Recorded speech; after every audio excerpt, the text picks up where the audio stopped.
Alors oui, le monde des émotions s'est beaucoup développé, on va dire, sur au moins les 20 dernières années.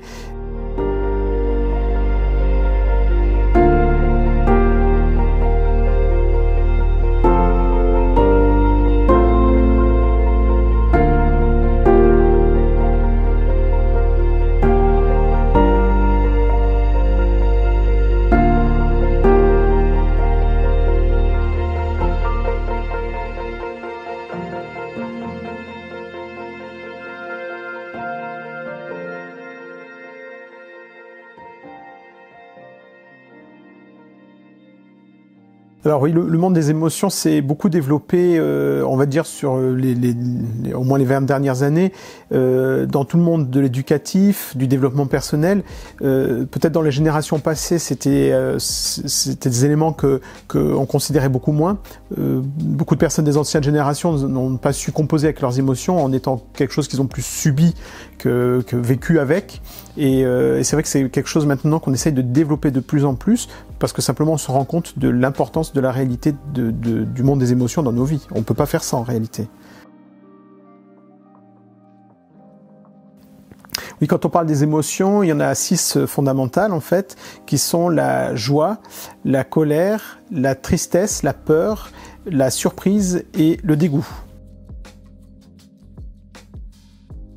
Alors effectivement, le rôle des émotions, ça serait, pour faire une comparaison qui fera comprendre à tout le monde, si je me fais mal à la peau, à une main, ou je me brûle ou quelque chose comme ça, mon corps me donne une information sur le côté physique de ce qui se passe, et on pourrait dire que les émotions sont effectivement la coloration de ce qui se passe dans mon monde psychique. Et donc ça permet de donner une information, en tout cas positive ou négative, de la situation, même si l'émotion en tant que telle, et c'est difficile de dire qu'elle soit positive ou négative en fait.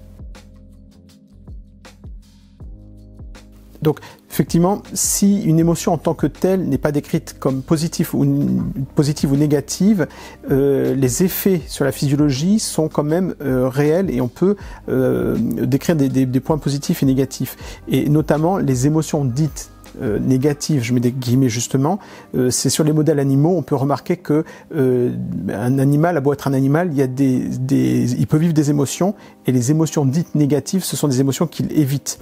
Et simplement dans le fait où, par exemple, des choses comme la colère ou la peur vont se retrouver sur le système neurovégétatif, sur le système nerveux, comme l'expression d'un stress, et ce stress va pouvoir se traduire au niveau hormonal, en fait, avec la montée du cortisol, ça va jouer sur l'immunité, donc un certain nombre de choses comme ça. Donc la joie va pouvoir apporter, en fait, un élément positif sur l'immunité, au contraire d'une peur prolongée ou d'une colère prolongée.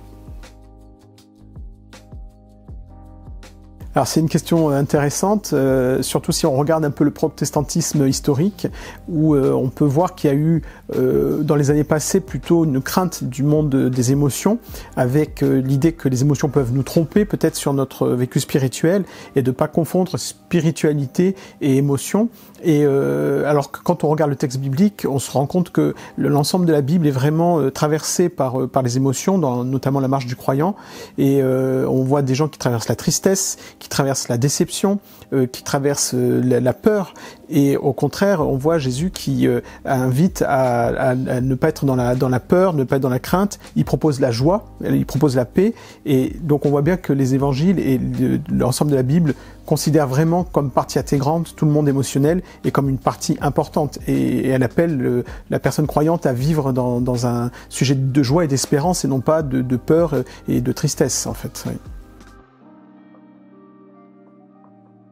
Oui, tout à fait.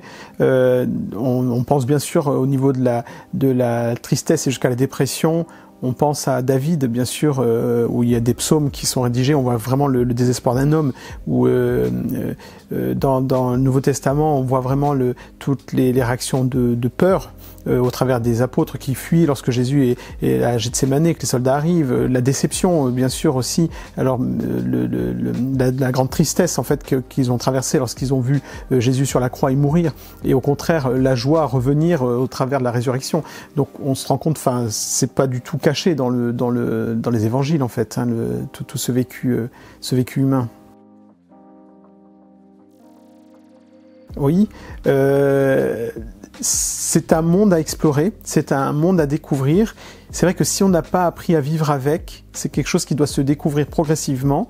Mais la première chose, c'est de pouvoir, lorsqu'il y a justement une émotion qui commence à monter, de pouvoir l'accueillir presque avec un pas de côté et de la regarder et de dire qu'est-ce que me dit cette émotion, parce qu'en réalité les émotions sont une chance, c'est la chance de nous dire, de nous informer ce qui se passe à l'intérieur pour pouvoir avoir la meilleure attitude en rapport et pour vivre le mieux en fait. Donc de ne pas avoir peur de faire un pas de côté, regarder son émotion et l'analyser et l'accueillir en fait telle qu'elle et regarder l'information qu'elle nous donne en fait.